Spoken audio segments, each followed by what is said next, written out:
ગઈકાલે મોટામાં મોટો લખપતનો એક પ્રોજેક્ટ કે જે પુનરાજ પર લખપત અને કાનેર ગામે જીએમડીસી લાઇમસ્ટોન આધારિત સિમેન્ટ જે કે સિમેન્ટ સાથે કરાર કરેલા અને લિગ્નાઇટ વેચવા માટે એક મોટી સુનાવણી યોજવામાં આવી હતી, જેમાં જીએમડીસીના તમામ અધિકારીઓ હાજર હતા અને અહીંયાના જિલ્લાનું પ્રશાસન પણ ત્યાં હાજર.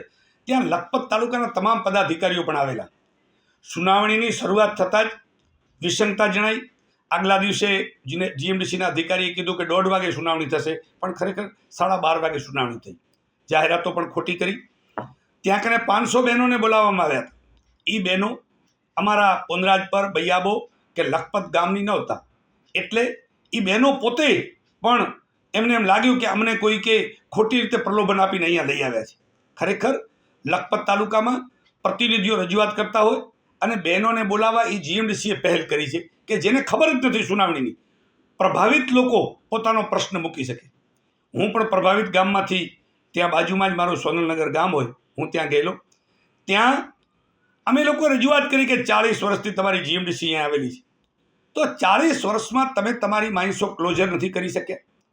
તમે 40 વર્ષમાં પાનંદરોની 16 એકર આઈટીઆઈ જેને તમે ચાલુ નથી કરી શક્યા અને લોકોને રોજગારી નથી આપી શક્યા. તમે કૌશલ્યવર્ધનનો કેન્દ્ર ભુજમાં કરો અને તમે પાનંદરોના બેરોજગાર લખપતના બેરોજગારને ન્યાય ના આપો, કેમ ચાલે? તમે ડાયાલિસિસ સેન્ટર એમ કહો કે અમે અહીંયા નખત્રાણામાં શરૂ કર્યું છે, તો 150 કિલોમીટર આજે પીપર સુધીના વિસ્તારના માણસો ડાયાલિસિસ કરવા ક્યાં જાય? એમના પોતાના લેબરને પણ ડાયાલિસિસ નથી કરી શકતા. એ લોકોને અહીંયા ભુજ આવવું પડે છે. મારે દુઃખ સાથે કહેવું પડે કે 3 ડેમ, ધારેસી, પાનંદરો અને ગોધાતળ, 3 ડેમોની કેનાલો આજે કાચી છે અને હજારો એકર જમીન બંજર પડી છે. લોકો પિયત નથી કરી શકતા. એના માટે જીએમડીસી આગળ આવવું જોઈએ.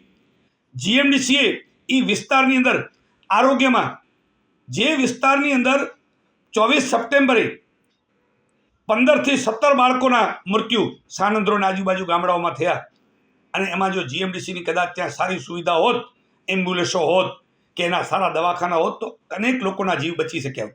પણ એવું ન બન્યું. જીએમડીસી ફક્ત 40 વર્ષથી ઉમરસરની ખાણ હોય કે માતાના મઢની હોય કે એટીપીએસ હોય, ત્યાં માર્શલ લો જેવું તંત્ર, ફોજના કર્નલો બેસાડી ગરીબો ઉપર દમન કરવું, અને એ વિસ્તારની અંદર એક પાણીનો ટેન્કર માંગવું હોય પાણધ્રોમાં તો 50 ફોન કરવા પડે પદાધિકારીને, ત્યારે પાણીનું ટેન્કર મળે. અને પ્રેઝન્ટેશન, જે 97% પ્રેઝન્ટેશન ખોટું બતાવવામાં આવ્યું કે અમે એર એમ્બ્યુલન્સથી અહીંયાના લોકોને સારવાર માટે શહેરમાં લઈ જશું. જે લોકો પાસે એમ્બ્યુલન્સ નથી, એ એર એમ્બ્યુલન્સ, હવાઈ એમ્બ્યુલન્સથી લખપતના લોકોને લઈ જશે. આવી વાત લોકોને કોઈ ગળે ઉતરે? જે જમીનમાં ઉદ્યોગ સ્થાપવાનો છે એ જમીનનું પ્રમોલ્ગેશન નહોતું થયું. પ્રમોલ્ગેશન થાય, જેની સનદો નાયબ કલેક્ટર કચેરીમાં પડી હોય અને ખેડૂતોની જમીન ક્યાં આવી છે એ પણ એ સાબિત ન કરી શકે. આજ સુધી પ્રમોલ્ગેશન ન થવાના લીધે તમામ લોકોએ 100% લોકોએ વિરોધ કર્યો કે અમારા પ્રમોલ્ગેશન વગર અમારી ગૌચર ક્યાં છે, અમારા પોતાના ખેતરો ક્યાં છે, અમારું ગામતળ ક્યાં છે, અમારું લખપત ક્યાં છે. અને એમને એ પણ ખબર ન હતી કે ગુનેરી મેંગ્રોવનું એક નવું સાહસ બન્યું છે કે જે ધરતી ઉપર મેંગ્રો નીકળ્યા, એ દેશમાં જેણે નોંધ લીધી છે વૈજ્ઞાનિકોએ, એની પણ એ લોકોને ખ્યાલ નથી. એમને કોઈ તળાવનો ખ્યાલ નહોતો, એમને કોઈ વિસ્તારનો ખ્યાલ ન હતો. અને જીએમડીસીની સુનાવણી યોજવામાં આવી.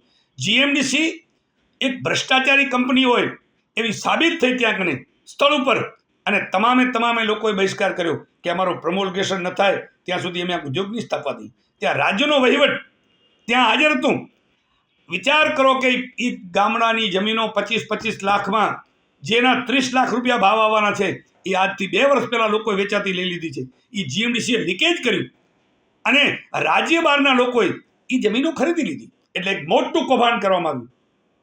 બીજું કૌભાંડ કે એમણે જેકે સિમેન્ટને કરાર કર્યા, લોકોને એ પણ ખબર નથી. અને જ્યારે આટલા મેટ્રિક ટનનું ઉત્પાદન શરૂ થવાનું હોય ત્યારે એટલા વાહનો, એટલી ટ્રકો, એટલું પ્રદૂષણ અને એટલી મુશ્કેલીઓનો સામનો એ લખપતની પ્રજાએ વેઠવાનો છે. તો લખપતની પ્રજાને મળ્યું શું? આજે ઉમરસરની ખાણમાં કે કોઈ પણ માઇન્સની અંદર લખપતના કોઈ પદાધિકારી કે ને આવવા અંદર જગ્યા નથી મળતી. કોઈ પણ ગરીબને ત્યાં નોકરી નથી મળતી. ઇથોસ કંપની હોય, પાવર મેક્સ હોય અને બહારની કંપનીઓ ત્યાં રાજ કરી રહી છે. એ કંપનીઓ કોન્ટ્રાક્ટ લઈ અને લખપતના એક પણ માણસને ત્યાં નોકરીમાં રાખવાના નથી. તો લખપતના લોકોને ખાલી ધૂળ જ ફાંકવાની, દમ, શ્વાસ, કેન્સર એવા રોગો થાય. અને એ માટે એ લોકો સુનાવણી યોજે અને એમને એ પણ ખબર હતી કે લખપત માટે અમારે CSRમાં શું કરવું જોઈએ. લખપતના લોકોને આરોગ્ય, પાણી, શિક્ષણ આ વ્યવસ્થા અમારે આપવી જોઈએ. લખપતની કેનાલો અમારે બનાવી દેવી જોઈએ. અને લખપતમાં આટલો બધો લિગ્નાઇટ અને તમારી અબજો રૂપિયાની જે આવક થતી હોય, તમારું 500 કરોડનું વસ્ત્રાપુરમાં તમારા કાર્યાલય હોય, 5 સ્ટાર હોટલ જેવા, તમે 5 સ્ટારમાં બેસો અને લખપતનો એક ગરીબ એ તમારા ગેટ ઉપર ઊભો હોય અને સિક્યુરિટી નોકરી પણ આપવા માટે તમે તૈયાર નથી, તો તમે શેના ઉદ્યોગ લઈને આવ્યા છો?